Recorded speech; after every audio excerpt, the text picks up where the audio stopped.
Bienvenue pour ce tutoriel très particulier de la conception du masque 3D.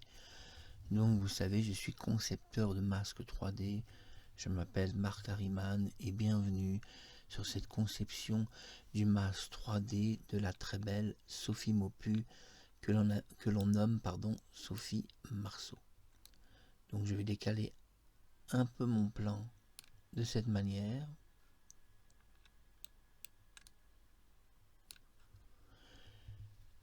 Voilà, donc nous avons le plan arrière du masque et le plan avant qui est l'ordinateur. Ce que nous voyons dans le plan avant, je le précise pour que les gens arrivent à comprendre, et je vais donc créer une ligne de positionnement. Ce que vous voyez, les points que vous voyez, c'est l'ordinateur. L'ordinateur perçoit l'environnement tout à fait différent de vos yeux. Je le dis à Sophie Marceau si tu es là. Son vrai nom c'est Sophie Maupu. Bonjour Sophie Maupu. Je vais t'apprendre beaucoup de choses sur toi-même et sur l'environnement. Et écoutez bien tout ce que je vais vous dire. Aucun scientifique ne vous parlera mieux que moi de l'ordinateur. On pourrait croire que je l'ai créé, j'en parle si bien. L'ordinateur ne perçoit pas l'environnement comme vous le percevez. Tout d'abord, on va remettre les choses bien au clair. Un humain, c'est quoi? Et un ordinateur, c'est qui? Un ordinateur, c'est quoi? Un ordinateur, et c'est qui? Alors, un humain perçoit l'environnement avec une 3D qui est instable. Contrairement à tout ce que vous pensez, tout ce que vous pouvez voir avec votre regard est une 3D complètement instable. Déjà parce que certaines personnes ont des yeux qui louchent un peu, donc ils perçoivent, si les yeux louchent un peu, ils perçoivent une 3D légèrement différente. C'est difficile d'avoir un regard bien droit, bien aligné, et même si vous aviez un regard complètement droit, votre 3 dimensions de votre environnement serait encore faux. Parce que si nous regardons le masque de Sophie Maupu, et je vais l'appeler uniquement par son vrai nom, alors tout d'abord bonjour Sophie Marceau, et écoute bien ce tutoriel. Sophie Marceau, donc qui est Sophie Maupu, si vous regardez bien son visage, qui est créé en 3D, et qui est conforme à son vrai visage, mais là c'est une modulation, donc ce qu'on appelle des traits caractéristiques de son visage qui sont parfaitement copiés en traits caractéristiques, c'est presque de la génétique physiologique. On constate dans cette génétique physiologique, puisque j'ai créé deux termes, la génétique physiologique et la centrimétrie modulable, j'ai créé deux termes qui n'existent pas dans l'informatique. Je vais vous expliquer ce que ça veut dire. La génétique, par trait de caractéristique, signifie que l'ordinateur, malheureusement, possède certaines incompétences. Un ordinateur a tendance à avoir un défaut, et écoutez bien, c'est très intéressant, vous allez apprendre énormément de choses. Là, ce que je vais vous dire, c'est vraiment incroyable, et c'est mon expérience parce que je connais bien les machines. Un ordinateur possède certains points faibles, il a des qualités, la puissance de calcul, la puissance de vitesse dans le calcul. Il faut reconnaître qu'il a des calculs qui sont très précis et mieux que les nôtres. Mais attention, l'ordinateur possède certains défauts. Tout d'abord, lui, un ordinateur, s'il pouvait voir notre monde, il le verrait sans couleur, il le percevrait que par ligne et que par point, et malheureusement, l'ordinateur, lui, voit parfaitement l'environnement que vous ne voyez pas parfaitement.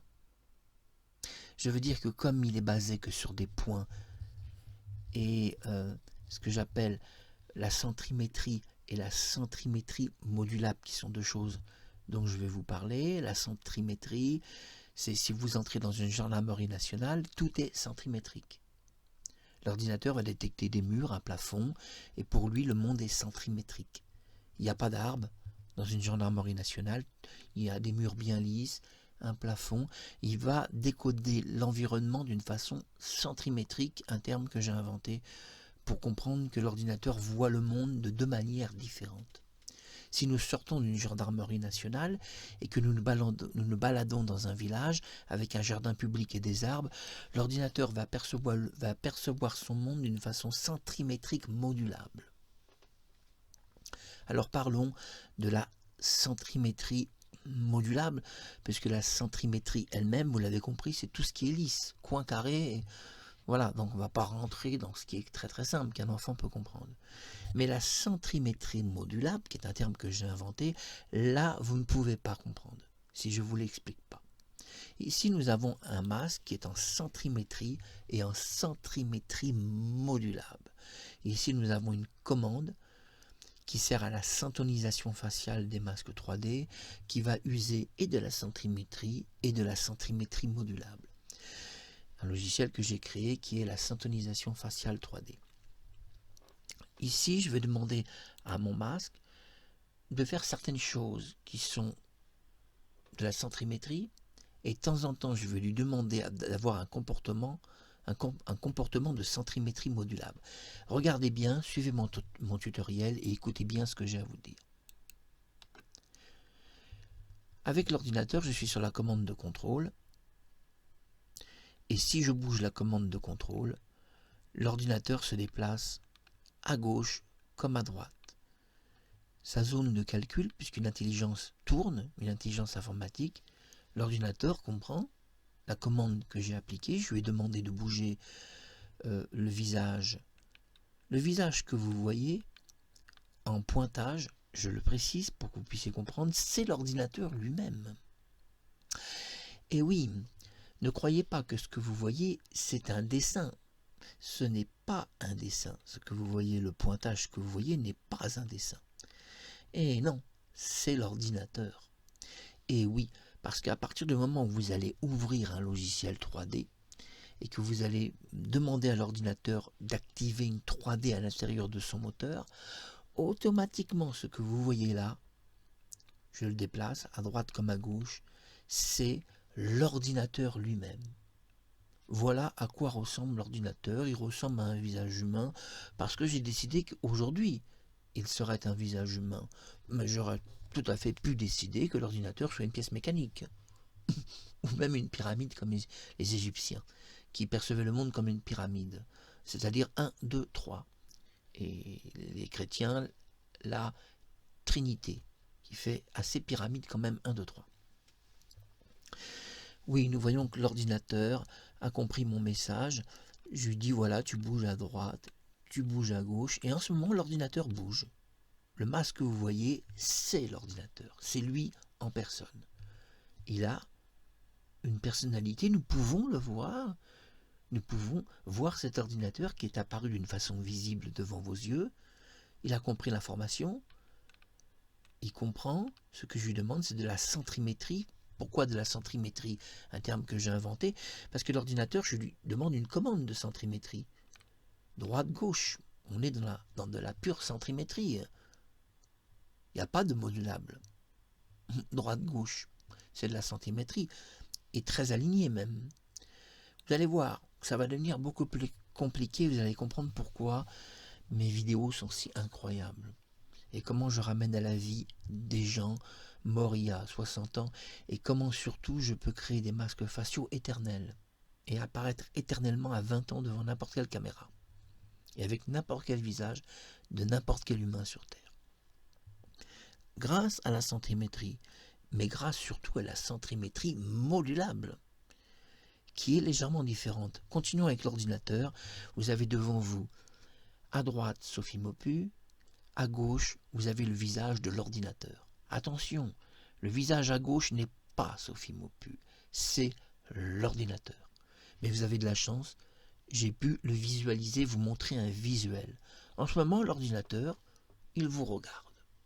Il vous regarde, il ne cligne pas des yeux. Non, parce qu'il n'est pas un humain. Un humain a mal aux yeux, un humain va cligner des yeux, pas une machine. Une machine n'a jamais mal aux yeux, donc il ne cligne pas des yeux. Vous voyez qu'on est vraiment dans un ordinateur. Ici, nous demandons à l'ordinateur de bouger encore autrement, et voilà que dans la centrimétrie de commande, Je lui demande de bouger.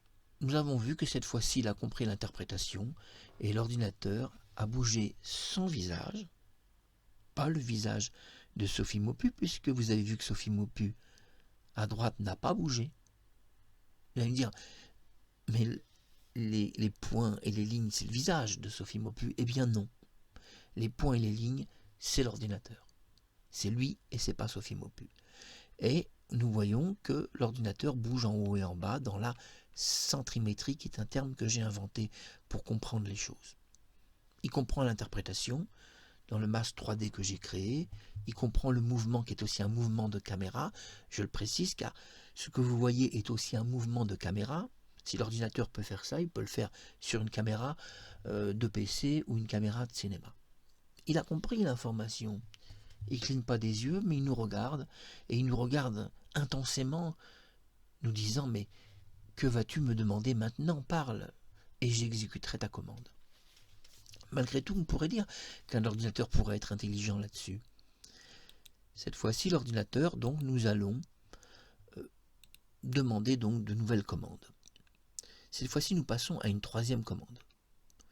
Cette fois-ci, dans cette troisième commande, j'ai demandé à l'ordinateur l'annulation d'une centrimétrie de commande.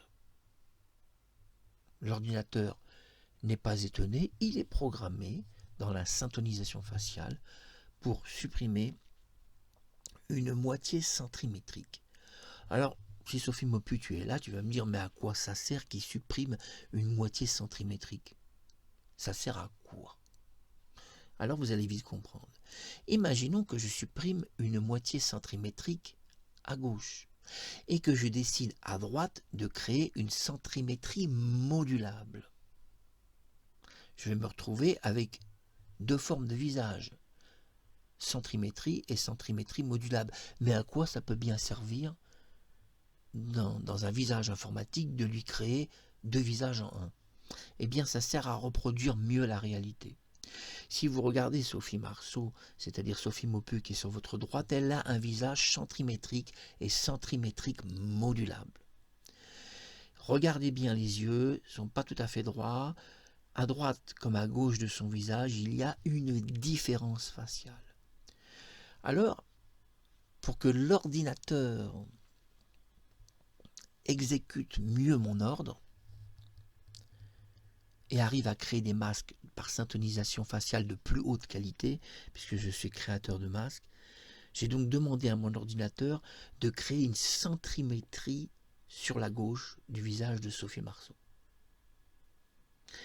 pour lui créer ensuite une centrimétrie modulable sur la droite et créer un visage humain plus parfait dans le pointage. Mais oublions la centrimétrie et la centrimétrie modulable, ce qui est quand même, je pense, tout le monde a compris, en fait, un visage humain plus parfait, puisque l'ordinateur, si je lui demande de faire un visage, il va faire un visage entièrement centrimétrique, sans modulation. Et c'est pas ce que je demande à la machine. Moi, ce que je demande à l'ordinateur, c'est qu'il ne fasse pas quelque chose qui soit du calcul ou une base mathématique. Je lui demande qu'il raisonne comme un humain, mais il ne peut pas le faire. Il n'a pas l'intelligence pour le faire. Alors, pour l'obliger à avoir cette intelligence, sur la droite, je lui mets une centrimétrie normale qui fonctionnerait en haut comme en bas ou sur les côtés, donc d'une façon carrée. Et sur la gauche, je lui mets une centrimétrie modulable, c'est-à-dire par cercle facial, si vous préférez, par ondulation, modulation ou rond ou arrondi. Voilà, on peut faire tout ça et même plus. Bon, nous allons, vous avez compris ça, je pense, puisque vous avez compris ça, et c'est tout de même l'essentiel, je réinitialise la centrimétrie. L'ordinateur nous regarde à nouveau, très étonné, et se demande ce que je vais lui demander maintenant. Je vais donc bouger une nouvelle commande. Cette commande, donc, qui est une commande très infime dans des calculs très infimes, eh bien cette commande, qui est un axial, ne va pas bouger. Vous allez me dire, c'est étrange, pourquoi l'axial ne bouge pas? Tout simplement parce que l'axial n'est pas raccordé sur une commande que l'ordinateur a réellement besoin.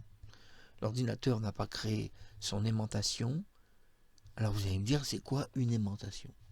Dans la syntonisation faciale, chaque point est aimanté au masque 3D. Tous les points sont des points d'aimantation. C'est un aimant. Chaque point que vous voyez, chaque petit point est un aimant, une aimantation, et va se fixer d'une façon permanente sur le masque. Comme il y a beaucoup de points, l'aimantation va être extraordinairement parfaite. Et surtout, l'ordinateur à aucun moment va perdre d'un millième le suivi du masque. C'est pour ça que sur les vidéos, vous avez vu Sarah Douglas, je deviens Sarah Douglas. Est-ce que vous avez vu que c'est parfait, hein? Je bouge mon visage de tous les côtés. Oui, l'aimantation fait que l'ordinateur n'a pas perdu un seul point. Je peux bouger le visage même très vite, puisque la vidéo a été tournée en 30 images secondes, c'est-à-dire 5 images de plus qu'au Walt Disney, puisque je travaille en 30 images secondes. Walt Disney travaille en 25 images secondes. Moi, je peux travailler en 30 images secondes et même 60 images secondes, puisque l'ordinateur peut le faire. Sur une base de calcul, peut ajouter des images. Alors, bon, on l'a vu, c'est très passionnant, mais on a vu qu'on a envie quand même d'en voir un peu plus. Vous êtes d'accord avec moi? On regarde un petit peu ce que l'on peut faire et nous voyons que l'axial est bien. Nous allons réinitialiser par sécurité. Nous allons maintenant toucher un peu à l'axe. Et nous allons passer, en touchant aux axes, à des différentiels. Ici, l'ordinateur ne réagit pas, c'est normal. Sur le point de contrôle 2, il ne réagit pas. Pour le moment, c'est normal. Le point de contrôle 3, il ne réagit pas. C'est normal. Mais dans l'angle, voilà, il va réagir. Et là, voilà, nous entrons maintenant dans l'explication de la conception de mes masques par syntonisation faciale. Nous entrons dans la centrimétrie modulable. Voilà que l'ordinateur, je lui demande une centrimétrie modulable. Et voilà qu'en demandant la centrimétrie modulable, je peux toucher aux 3 points de contrôle que je ne pouvais pas toucher tout à l'heure. Regardez ça.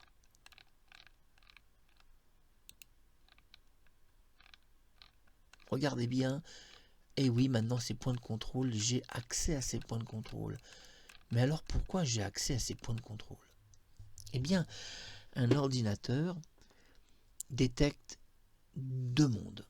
Le monde centrimétrique, que je vous ai expliqué, carré, droite, gauche, au bas, et le monde centrimétrique modulable.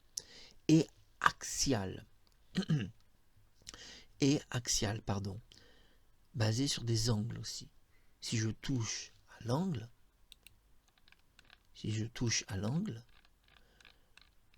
vous voyez que la tête se tourne d'une drôle de façon. Vous allez me dire, c'est pas tout à fait carré, c'est très arrondi. Et oui, c'est très arrondi. Et c'est lié à l'axe. Regardez, maintenant il bouge sa tête comme un véritable humain. Est-ce que vous commencez à comprendre? De tous les côtés, la centrimétrie modulable et la variable d'axe et d'angle fait que l'ordinateur a un visage complètement humain. Et maintenant qu'il est beaucoup plus humanisé, on constate que plein de points sont illuminés. L'ordinateur a illuminé sa source. Pourquoi il a illuminé la centrimétrie modulable et qu'il ne l'a pas fait en centrimétrie? En fait, c'est simple. L'ordinateur a détecté dans la commande que je lui envoie que j'ai changé la perception de son univers, la perception de son environnement. Et ce changement de perception de l'environnement a fait que j'ai permis de lui ouvrir les yeux sur un nouvel environnement qu'il ne connaît pas. C'est l'environnement modulable. Et l'ordinateur s'illumine comme si qu'il était illuminé par une lumière spirituelle, comme si que Dieu était en train de l'illuminer, et il s'illumine. Il s'illumine. Pourquoi il est en illumination? Regardez, il est en illumination complète.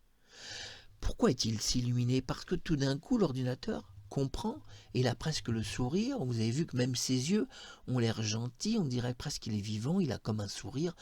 C'est tout à fait normal. Parce que son visage a pris un axe beaucoup plus humain, et maintenant il nous paraît presque humain. Et surtout, il s'illumine. Parce que l'environnement a complètement changé, il est en centrimétrie modulable, et l'ordinateur, là en ce moment, perçoit un autre environnement qu'il ne connaît pas. C'est l'environnement modulable. Il ne connaît pas cet univers. On a fait entrer l'univers, on a fait rentrer l'ordinateur dans un nouvel univers, si vous voulez, comme dans le film de Walt Disney, Le Trou Noir, nous l'avons fait rentrer dans un trou noir. Ce nouvel univers qu'il découvre est l'univers de la centrimétrie modulable. Il est dans un univers qu'il ne connaît pas, et il s'illumine de points. Mais c'est quoi cet univers? Il le découvre, et il s'illumine de partout, car il ne sait plus comment, dans son programme, comment nous expliquer ce qu'il voit. Alors comme il ne sait pas, il va illuminer certaines sources, pour nous dire qu'il a quand même compris ce qu'on lui demande, mais ne pouvant pas nous le montrer, il illumine la source. Et c'est la centrimétrie modulable. Nous allons donc changer les angles, et nous voyons que si nous changeons les angles, nous pouvons obliger l'ordinateur, regardez, à prendre des angles totalement insolites. Et voilà qu'à l'ordinateur, j'ai demandé de prendre un angle totalement insolite, et nous voyons que dans ce nouvel environnement dans lequel je l'ai plongé, qui est la centrimétrie modulable, la syntonisation faciale 3D de mes masques, nous voyons que l'ordinateur, là, s'illumine énormément. Il est en ce moment dans un trou noir, absorbé par une puissance lumineuse, et ses yeux sont devenus extrêmement lumineux. Regardez l'œil de l'ordinateur, regardez l'œil.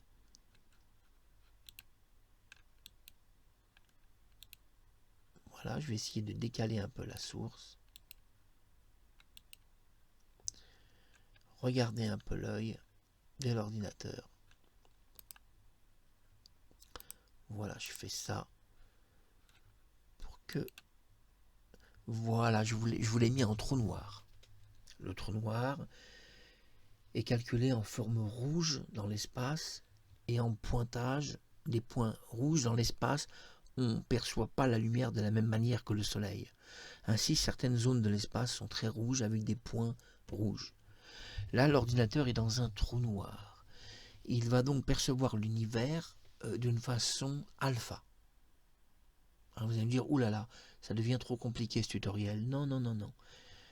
Si Sophie Maupu, tu es là, dans la syntonisation faciale, il y a la syntonisation liée à la forme alpha. Nous sommes là dans une forme alpha de l'ordinateur.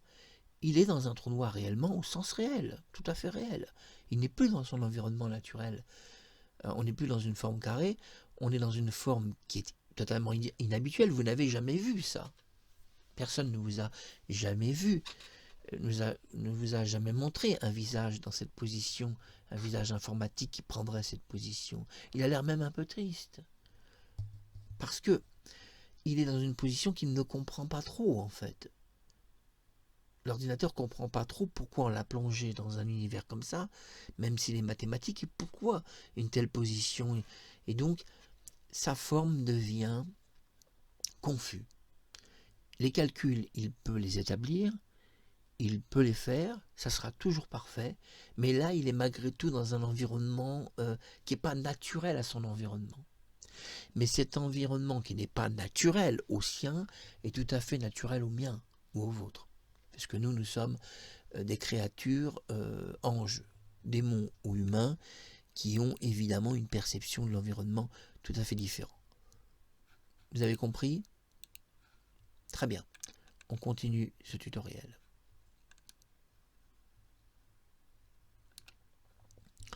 La création du masque de Sophie Maupu. Nous arrivons bientôt à la fin et nous continuons. Maintenant que nous avons fait les bons réglages, nous voyons que si on utilise simplement un déplacement centrimétrique, donc tout simple, voici un déplacement centrimétrique, du masque 3D de Sophie Maupu. Regardez bien le déplacement centrimétrique.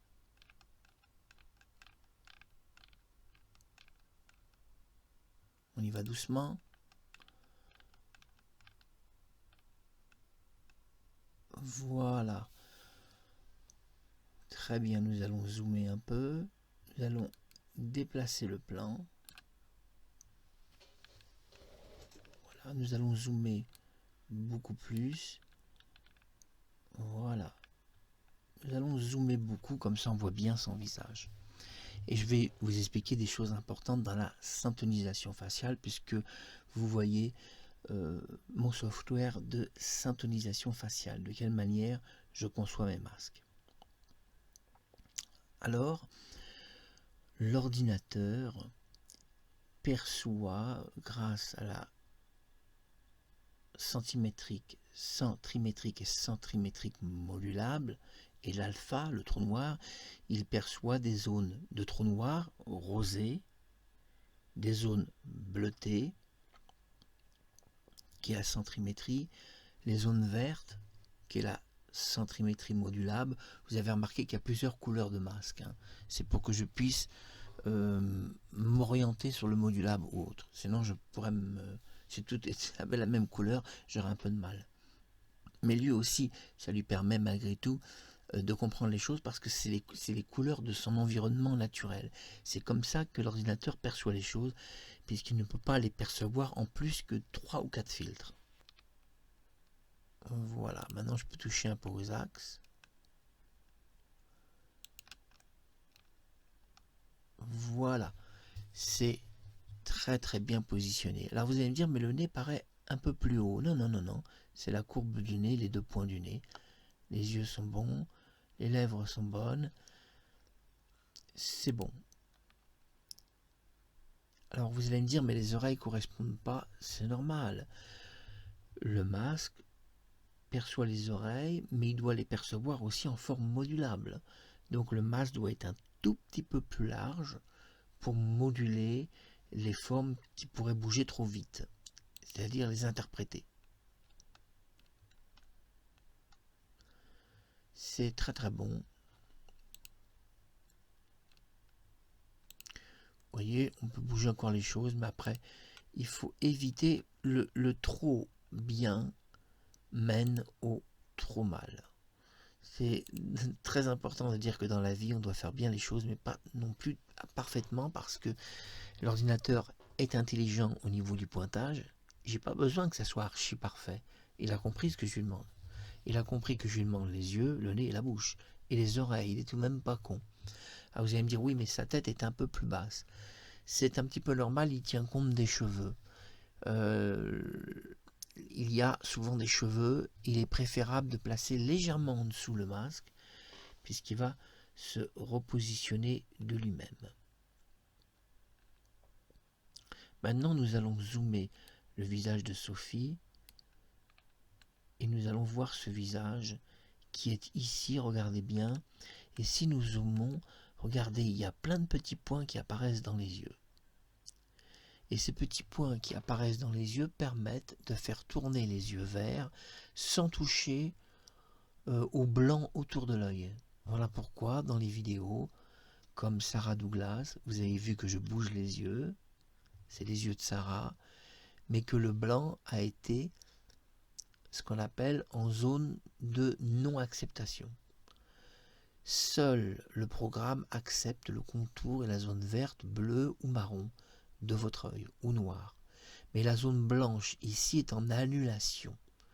La zone blanche ne bouge jamais, mais elle est décomposée et détruite si la zone verte se déplace par le mouvement, et la zone blanche se reconstruit sur la droite ou sur la gauche. Alors comment elle fait pour se reconstruire? Tout simplement parce que en 3D, l'œil n'est pas fait comme en 2D. En 2D, pour vous donner une idée, par exemple une photo, l'œil va être figé. On ne pourra pas donc le modifier. Sur une 3D, le fond noir de l'œil est découpé, le vert est découpé, le contour de l'œil est encore découpé dans un plan, puis le fond blanc est découpé dans un autre plan, le contour des yeux est découpé dans un cinquième plan, la peau va dans un sixième plan, les sourcils le septième, il peut y avoir jusqu'à 20-30 couches. Et en fait, dans le masque de Sophie Maupu, il y a 723 masques en un seul. Il y a une décomposition de 723 masques en un seul. Qu'un ordinateur peut calculer d'une façon infinie les environnements, pas nous. C'était Marc Harriman pour ce très beau tutoriel, j'espère qu'il a donné des explications sur la conception. Ensuite, une fois que le masque est terminé, il suffit de sortir le masque en version 3D tout simplement, puisque le logiciel que vous voyez là va sortir le masque jusqu'à 25 versions différentes de 3D, pour dire qu'il y a quand même du choix. A bientôt sur YouTube.